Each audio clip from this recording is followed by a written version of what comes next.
Bram Stoker. El huésped de Drácula. Cuando emprendimos nuestro viaje, el sol brillaba con fuerza en Múnich y el aire estaba lleno de la alegría del comienzo del verano.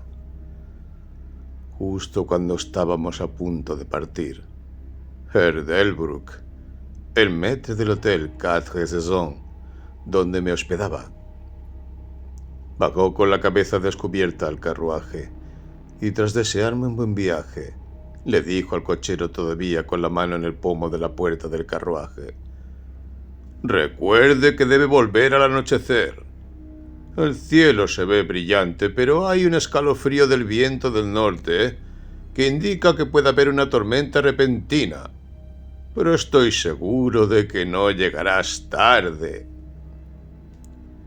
Akin sonrió y añadió: «Porque ya sabes qué noche es». Johann respondió con un enfático «Ja, mein Herr», y tocándose el sombrero, se alejó rápidamente. Cuando ya habíamos pasado por el pueblo, le dije, después de indicarle que se detuviera: «Dime, Johann, ¿qué pasa esta noche?». Se persignó, mientras respondía lacónicamente: «Walpurgisnacht». Entonces sacó su reloj, una gran y anticuada pieza de plata alemana, tan grande como un nabo, y lo miró, con las cejas juntas y un pequeño encogimiento de hombros impaciente.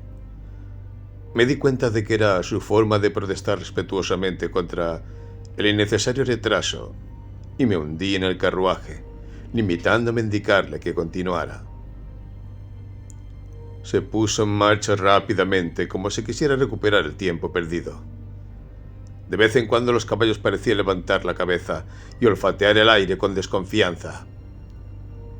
En tales ocasiones, a menudo miraba a mi alrededor alarmado. El camino era bastante sombrío, ya que atravesábamos una especie de meseta elevada, barrida por el viento. A medida que avanzábamos, vi un camino que parecía poco utilizado y que parecía sumergirse en un pequeño y sinuoso valle. Parecía tan tentador que, aun a riesgo de ofenderlo, llamé a Johann para que se detuviera, y cuando se detuvo, le dije que me gustaría conducir por ese camino. Puso todo tipo de excusas y se persignó con frecuencia mientras hablaba. Esto despertó mi curiosidad, así que le hice varias preguntas. Me contestó de forma vacilante y miró repentinamente su reloj en señal de protesta. Finalmente le dije: «Bueno, Johann, quiero ir por este camino. No te pediré que vengas si no te gusta, pero dime por qué no te gusta ir. Es todo lo que te pido». Por respuesta, le pareció arrojarse de la cabina, tan rápido que llegó al suelo. Entonces extendió sus manos hacia mí, suplicándome que no fuera. Había suficiente inglés mezclado con el alemán para que yo entendiera el sentido de su conversación. Parecía estar siempre a punto de decirme algo, cuya sola idea evidentemente le asustaba. Pero cada vez se levantaba diciendo: «Walpurgisnacht». Intenté discutir con él, pero era difícil discutir con un hombre cuando no conocía su idioma. Sin duda, la ventaja la tenía él, pues aunque empezó a hablar en inglés de forma muy tosca y entrecortada, siempre se excitaba e irrumpía en su lengua materna. Y cada vez que lo hacía, miraba su reloj. Entonces los caballos se inquietaron y olfatearon el aire. Al oír esto se puso muy pálido, y mirando a su alrededor de forma asustada, saltó de repente hacia adelante, los cogió por las bridas y los condujo unos 6 metros. Le seguí y le pregunté por qué lo había hecho. Como respuesta se persignó, señaló el lugar que habíamos dejado y dirigió su carruaje en dirección al otro camino, indicando una cruz, y dijo primero en alemán y luego en inglés: enterrado lo que se mató. Recordé la antigua costumbre de enterrar a los suicidas en los cruces. Ah, ya veo. Un suicida. Qué interesante. Pero por mi vida no pude entender por qué los caballos se asustaron. Mientras hablábamos, oímos una especie de sonido entre un aullido y un ladrido. Estaba lejos, pero los caballos se pusieron muy inquietos y Johann tardó mucho tiempo en calmarlos. Estaba pálido y dijo: «Parece que es un lobo, pero ahora no hay lobos aquí». «¿No?», dije, interrogándolo. «¿No hace mucho tiempo que los lobos están tan cerca de la ciudad?». «Mucho, mucho», respondió. «En primavera y verano, pero con la nieve, los lobos no han estado aquí tanto tiempo». Mientras acariciaba a los caballos y trataba de tranquilizarlos, unas nubes oscuras surcaron rápidamente el cielo. La luz del sol desapareció y un soplo de viento frío pareció pasar sobre nosotros. Sin embargo, fue solo un soplo y más una advertencia que un hecho, pues el sol volvió a salir con fuerza. Johann miró bajo su mano levantada al horizonte y dijo: «La tormenta de nieve viene antes de tiempo». Luego volvió a mirar su reloj, y enseguida, sujetando las riendas con firmeza, pues los caballos seguían manoseando el suelo con inquietud y sacudiendo la cabeza, subió a su caja como si hubiera llegado la hora de proseguir nuestro viaje. Me sentí un poco obstinado y no subí de inmediato al carruaje. «Hábleme», le dije, «de este lugar al que conduce el camino». Y señalé hacia abajo. De nuevo se persignó y murmuró una oración antes de responder. «Es impío». «¿Qué es impío?», pregunté. «El pueblo». «Entonces, ¿hay un pueblo?». «No, no. Nadie vive allí desde hace cientos de años». Me picó la curiosidad. «Pero dijiste que había una aldea». «Lo hubo». «¿Dónde está ahora?». A continuación se deshizo en una larga historia en alemán e inglés, tan mezclada que no pude entender exactamente lo que decía. A grandes rasgos deduje que hace mucho tiempo, cientos de años, los hombres habían muerto allí y habían sido enterrados en sus tumbas, pero se oían sonidos bajo la arcilla, y cuando se abrían las tumbas se encontraban hombres y mujeres sonrosados por la vida y con la boca roja por la sangre. Y así, apurados por salvar sus vidas, sí, y sus almas, y aquí se persignó. Los que quedaban huyeron a otros lugares, donde los vivos vivían y los muertos no eran nada. Evidentemente, tenía miedo de pronunciar las últimas palabras. A medida que avanzaba en su narración, se iba excitando cada vez más. Parecía que su imaginación se había apoderado de él, y terminó en un perfecto paroxismo de miedo, con la cara blanca, sudando, temblando y mirando a su alrededor como si esperara que alguna presencia espantosa se manifestara allí, bajo el brillante sol de la llanura abierta. Finalmente, en una agonía de desesperación, gritó: «Walpurgis Nacht», y me señaló el carruaje para que subiera. Toda mi sangre inglesa se elevó ante esto, y retrocediendo le dije: «Tienes miedo, Johann, tienes miedo. Vete a casa. Volveré solo. El paseo me hará bien». La puerta del carruaje estaba abierta. Tomé del asiento mi bastón de roble, que siempre llevo en mis excursiones de vacaciones, y cerré la puerta, señalando hacia Múnich, y dije: «Vete a casa, Johann. La noche de Walpurgis no concierne a los ingleses». Los caballos estaban ahora más intranquilos que nunca, y Johann trataba de contenerlos, mientras me imploraba excitado que no hiciera ninguna tontería. Me compadecí del pobre hombre, pues estaba muy serio, pero al mismo tiempo no pude evitar reírme. Su inglés había desaparecido por completo. En su ansiedad, había olvidado que su único medio para hacerme entender era hablar en mi idioma. Así que parloteaba en su alemán nativo. Comenzó a ser un poco tedioso. Después de dar la dirección, ¡a casa!, me di la vuelta para bajar por el camino transversal hacia el valle. Con un gesto desesperado, Johann hizo girar sus caballos hacia Múnich.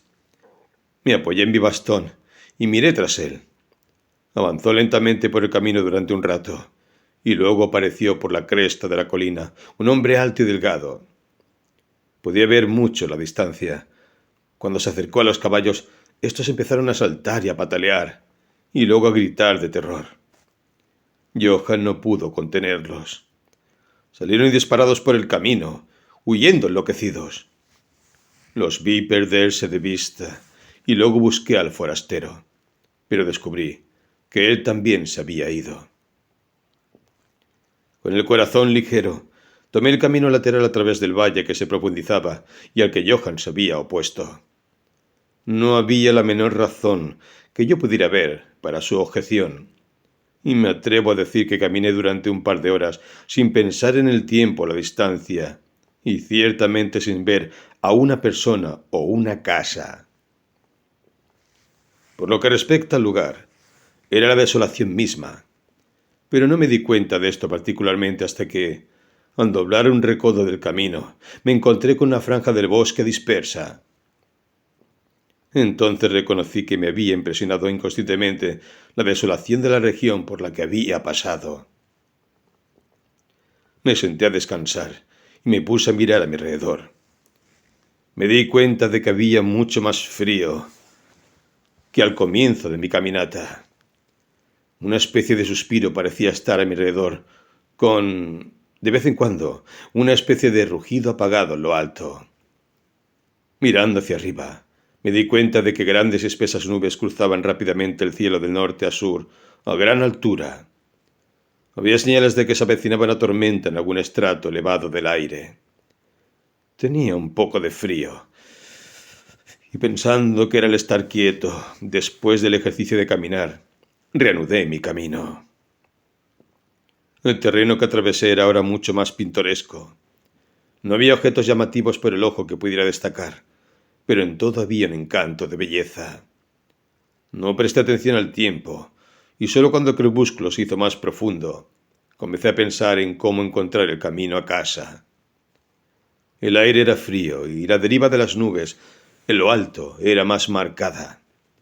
Las nubes estaban acompañadas por una especie de sonido lejano y apresurado, a través del cual parecía llegar a intervalos ese misterioso grito que el conductor había dicho que provenía de un lobo. Durante un rato dudé. Había dicho que vería la aldea desierta, así que seguí adelante, y enseguida me encontré con una amplia extensión de terreno abierto, cerrado por colinas a su alrededor. Sus laderas estaban cubiertas de árboles que se extendían hasta la llanura, salpicando en grupos las laderas más suaves y las hondonadas que aparecían aquí y allá. Seguí con la vista al serpenteo del camino, y vi que subgrubaba cerca de uno de los más densos de estos macizos y se perdía tras él. Mientras miraba, se produjo un escalofrío en el aire y la nieve comenzó a caer. Pensé en los kilómetros y kilómetros de país desolado que había pasado, y entonces me apresuré a buscar el refugio del bosque de enfrente. El cielo se oscurecía cada vez más, y la nieve caía cada vez más rápido, hasta que la tierra ante mí y a mi alrededor era una reluciente alfombra blanca, cuyo borde más lejano se perdía en una brumosa vaguedad. El camino no era aquí más que tosco, y cuando se encontraba en la llanura sus límites no estaban tan marcados como cuando pasaba a través de los cortes. Y en poco tiempo me di cuenta de que debía de haberme desviado de él, pues echaba de menos bajo mis pies la dura superficie y mis pies se hundían más en la hierba y el musgo. Entonces el viento se hizo más fuerte y sopló cada vez con más fuerza, hasta que tuve ganas de correr ante él. El aire se volvió gélido, y a pesar del ejercicio empecé a sufrir. La nieve caía tan densamente y se arremolinaba a mi alrededor en remolinos tan rápidos que apenas podía mantener los ojos abiertos. De vez en cuando los cielos se desgarraban por los intensos relámpagos, y en los destellos podía ver delante de mí una gran masa de árboles, principalmente tejos y cipreses, todos fuertemente cubiertos de nieve. Pronto me encontré al abrigo de los árboles, y allí, un silencio comparativo, pude oír el ruido del viento en lo alto. Enseguida, la negrura de la tormenta se fundió con la oscuridad de la noche. La tormenta parecía estar desapareciendo, y ahora solo llegaba en ráfagas o ráfagas feroces. En esos momentos el extraño sonido del lobo parecía tener el eco de muchos sonidos similares a mi alrededor. De vez en cuando, a través de la negra masa de nubes a la deriva, llegaba un rayo de luz de luna que iluminaba la extensión y me mostraba que estaba al borde de una densa masa de cipreses y tejos. Como la nieve había dejado de caer, salí del refugio y comencé a investigar más de cerca. Me pareció que, entre tantos cimientos viejos como había pasado, podría haber todavía una casa en pie en la que, aunque en ruinas, podría encontrar algún tipo de refugio por un tiempo. Al bordear el bosquecillo, me di cuenta de que lo rodeaba un muro bajo, y al seguirlo encontré una abertura. Allí los cipreses formaban un callejón que conducía a una masa cuadrada de algún tipo de edificio. Sin embargo, en el momento en que lo vi, las nubes que se desplazaban ocultaron la luna y pasé por el camino en la oscuridad. El viento debía de ser cada vez más frío, pues sentí que temblaba mientras caminaba. Pero había esperanza de cobijo y avancé a tientas y a ciegas. Me detuve, pues hubo una repentina quietud. La tormenta había pasado, y quizá en simpatía con el silencio de la naturaleza, mi corazón pareció dejar de latir. Pero esto fue solo momentáneo, porque de repente la luz de la luna se abrió paso entre las nubes, mostrándome que estaba en un cementerio, y que el objeto cuadrado que tenía ante mí era una gran tumba de mármol, tan blanca como la nieve que había sobre ella y a su alrededor. Con la luz de la luna llegó un feroz suspiro de la tormenta que pareció reanudar su curso con un largo y grave aullido, como el de muchos perros o lobos. Me sentí sobrecogido y conmocionado, y sentí que el frío crecía perceptiblemente sobre mí hasta que parecía agarrarme por el corazón. Entonces, mientras el torrente de luz de la luna seguía cayendo sobre la tumba de mármol, la tormenta dio nuevas muestras de renovarse, como si volviera sobre sus pasos. Impulsado por una especie de fascinación, me acerqué al sepulcro para ver qué era y por qué una cosa así se encontraba sola en un lugar así. Lo rodeé y leí sobre la puerta dórica en alemán: Condesa Dollingen de Graz, en Estiria. Buscó y encontró la muerte. 1801. En la parte superior de la tumba, aparentemente clavada en el mármol macizo, pues la estructura estaba compuesta por unos vastos bloques de piedra, había una gran pica o estaca de hierro. Al ir a la parte posterior vi, grabado en grandes letras rusas: Los muertos viajan rápido. Había algo extraño e inquietante en todo aquello que me dio un vuelco y me hizo sentirme bastante desmayado. Comencé a desear, por primera vez, haber seguido el consejo de Johann. En ese momento me asaltó un pensamiento que llegó en circunstancias casi misteriosas y con una terrible conmoción. Era la noche de Walpurgis. La noche de Walpurgis era cuando, según la creencia de millones de personas, el diablo estaba en el exterior, cuando se abrían las tumbas y los muertos salían y caminaban. Cuando todas las cosas malignas de la tierra, el aire y el agua se reunían. Este mismo lugar, el conductor lo había evitado especialmente. Este era el pueblo despoblado de hace siglos. Este era el lugar del suicidio. Y este era el lugar en el que me encontraba solo, sin tripulación, temblando de frío en un manto de nieve y con una tormenta salvaje que se cernía de nuevo sobre mí. Me hizo falta toda mi filosofía, toda la religión que me habían enseñado, todo mi valor, para no derrumbarme en un paroxismo de miedo. Y ahora, un perfecto tornado estalló sobre mí. El suelo temblaba como si miles de caballos tronaran sobre él, y esta vez la tormenta llevaba en sus alas heladas no nieve, sino grandes piedras de granizo que caían con tal violencia que podían haber salido de las correas de los honderos baleares. Piedras de granizo que derribaban hojas y ramas y hacían que el refugio de los cipreses no sirviera más que si sus tallos fueran maíz en pie. Al principio me precipité hacia el árbol más cercano, pero pronto me apresuré a dejarlo y a buscar el único lugar que parecía ofrecer refugio: la profunda puerta dórica de la tumba de mármol. Allí, acurrucado contra la maciza puerta de bronce, obtuve cierta protección contra los golpes del granizo, ya que ahora solo se estrellaban contra mí al rebotar en el suelo y en el lateral del mármol. Cuando me apoyé en la puerta, ésta se movió ligeramente y se abrió hacia dentro. El cobijo de una tumba era bienvenido en aquella despiadada tempestad, y estaba a punto de entrar en ella cuando llegó un relámpago bifurcado que iluminó toda la extensión de los cielos. En el instante, como si un hombre vivo, vi, mientras mis ojos se volvían hacia la oscuridad de la tumba, a una hermosa mujer de mejillas redondeadas y labios rojos, aparentemente dormida en un féretro. Cuando el trueno estalló en lo alto, fui agarrado como por la mano de un gigante y arrojado a la tormenta. Todo fue tan repentino que antes de que pudiera darme cuenta de la conmoción, tanto moral como física, me encontré con el granizo golpeándome. Al mismo tiempo tuve la extraña y dominante sensación de que no estaba solo. Miré hacia la tumba. En ese momento se produjo otro relámpago cegador que pareció golpear la estaca de hierro que coronaba la tumba y atravesar la tierra, dinamitando y desmoronando el mármol como en un estallido de llamas. La mujer muerta se levantó por un momento de agonía mientras era bañada por las llamas, y su amargo grito de dolor se ahogó en el estruendo.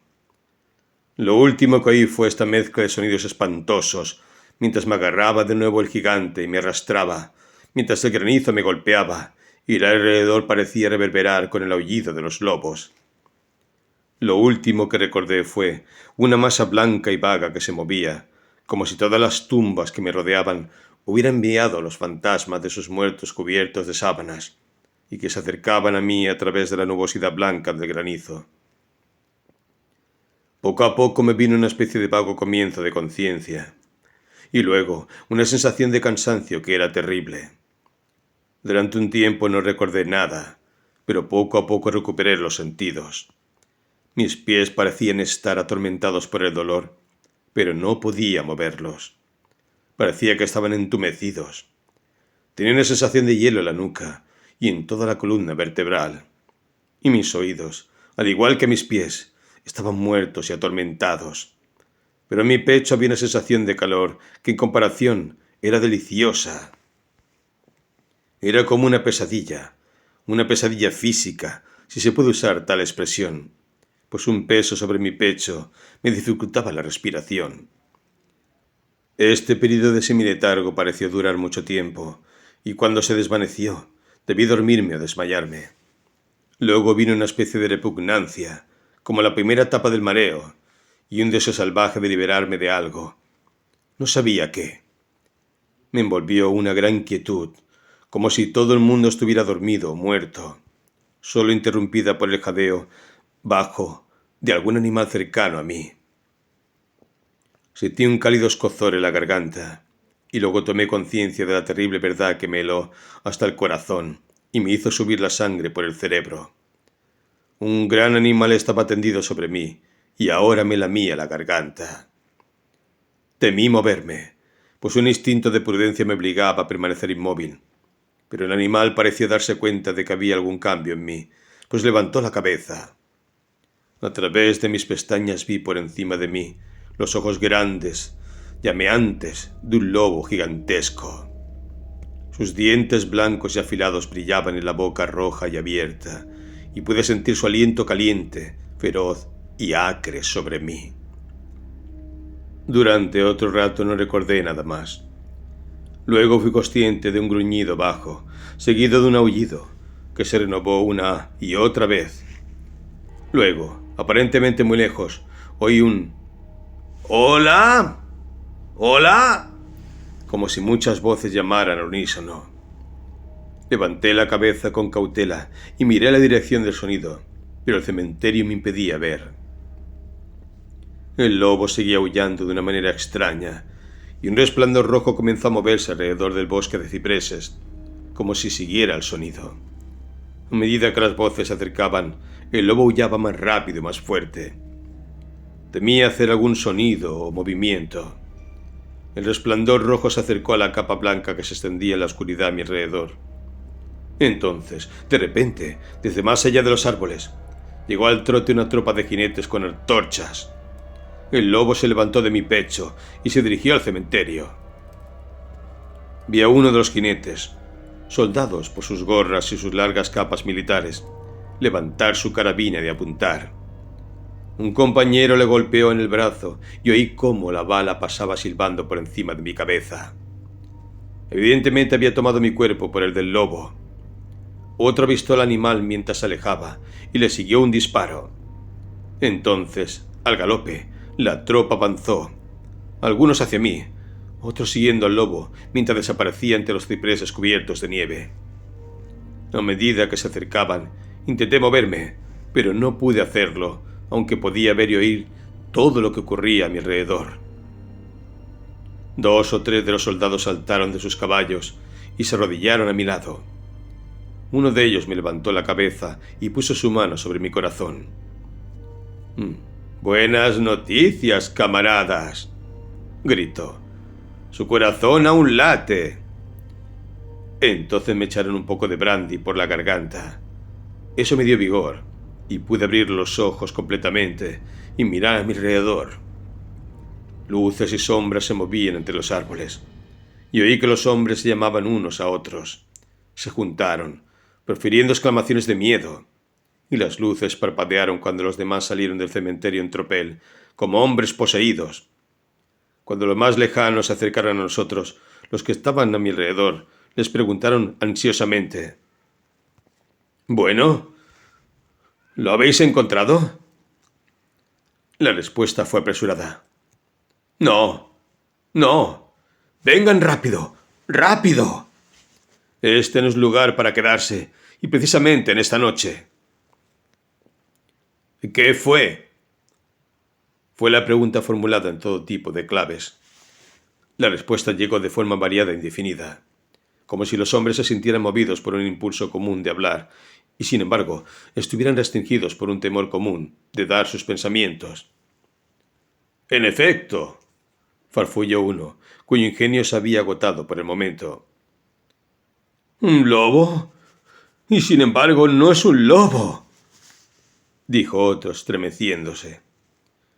«Es inútil intentarlo si la bala sagrada», comentó un tercero de manera más ordinaria. «Nos está bien empleado por haber salido en esta noche. Verdaderamente nos hemos ganado los 1000 marcos». Fueron las jaculatorias de un cuarto. «Había sangre en el mármol roto», dijo otro, después de una pausa. «El rayo nunca llevó eso allí. ¿Y para él está a salvo? Miren su garganta. Vean, camaradas, el lobo se ha echado sobre él y mantiene su sangre caliente». El oficial miró mi garganta y respondió: «Está bien, la piel no está perforada». «¿Qué significa todo esto? Nunca lo habríamos encontrado de no ser por los aullidos del lobo». «¿Qué fue de él?», preguntó el hombre que sostenía mi cabeza y que parecía el menos asustado del grupo, pues sus manos estaban firmes y sin temblores. En la manga llevaba el escudo de un suboficial. «Se fue a casa», respondió el hombre, de cuyo largo rostro estaba pálido y que realmente temblaba de terror mientras miraba a su alrededor con temor. Hay suficientes tumbas en las que puede yacer. Venid, camaradas, venid rápido. Dejemos este lugar maldito. El oficial me levantó para que me sentara, mientras pronunciaba una palabra de orden. Entonces, varios hombres me colocaron sobre un caballo. Subió a la silla de montar detrás de mí. Me tomó en sus brazos. Di la orden de avanzar. Y volviendo la cara hacia los cipreses, nos alejamos en rápido orden militar. Sin embargo, mi lengua se negó a cumplir su función, y me vi obligado a callar. Debí de quedarme dormido, porque lo siguiente que recordé fue encontrarme de pie, sostenido por un soldado a cada lado. Era casi plena luz del día, y hacia el norte un rayo de sol rojo se reflejaba como un camino de sangre sobre la nieve. El oficial decía a los hombres que no dijeran nada de lo que habían visto, excepto que habían encontrado a un forastero inglés custodiado por un gran perro. ¿Perro? Eso no era un perro, interrumpió el hombre que había mostrado tanto miedo. Creo que reconozco un lobo cuando lo veo. El joven oficial respondió con calma. He dicho un perro. Perro, reiteró el otro irónicamente. Era evidente que su coraje aumentaba con el sol, y señalándome dijo, mira su garganta. Es obra de un perro, maestro. Instintivamente me llevé la mano a la garganta, y al tocarla grité de dolor. Los hombres se agolparon para mirar, algunos bajando de sus monturas, y de nuevo llegó la voz tranquila del joven oficial. Un perro, como he dicho. Si se dijera otra cosa, solo se reiría de nosotros. Entonces me montaron detrás de un soldado y seguimos cabalgando hacia los suburbios de Múnich. Aquí nos encontramos con un carruaje abandonado en el que me subieron y lo llevaron a las Quatre Saisons. El joven oficial me acompañó, mientras que un soldado lo siguió con su caballo y los demás se dirigieron a sus cuarteles. Cuando llegamos, Herr Delbrück bajó tan rápidamente los escalones para recibirme que era evidente que había estado observando dentro. Me tomó de ambas manos y me hizo entrar solícitamente. El oficial me saludó y se dirigía a retirarse cuando reconocí su propósito e insistí en que viniera a mis aposentos. Con una copa de vino le agradecí calurosamente a él y a sus valientes compañeros el haberme salvado. Me contestó simplemente que estaba más que contento y que Herr Delbrück había tomado las primeras medidas para complacer a todo el grupo de búsqueda. Ante esta ambigua expresión, el maître del hotel sonrió, mientras el oficial alegaba su deber y se retiraba. «Pero, Herr Delbrück», pregunté, «¿cómo y por qué me buscaron los soldados?» Se encogió de hombros, como despreciando su propia hazaña, mientras respondía, «Tuve la suerte de obtener un permiso del comandante del regimiento en el que sirvo para pedir voluntarios». «Pero, ¿cómo supo que estaba perdido?», pregunté. «El conductor vino aquí con los restos de su carruaje, que se había volcado cuando los caballos escaparon». «Pero seguramente no enviaría un grupo de búsqueda de soldados solo por este motivo». «Oh, no», respondió, «pero incluso antes de que llegara el cochero, tenía este telegrama del boyardo, cuyo huésped es usted».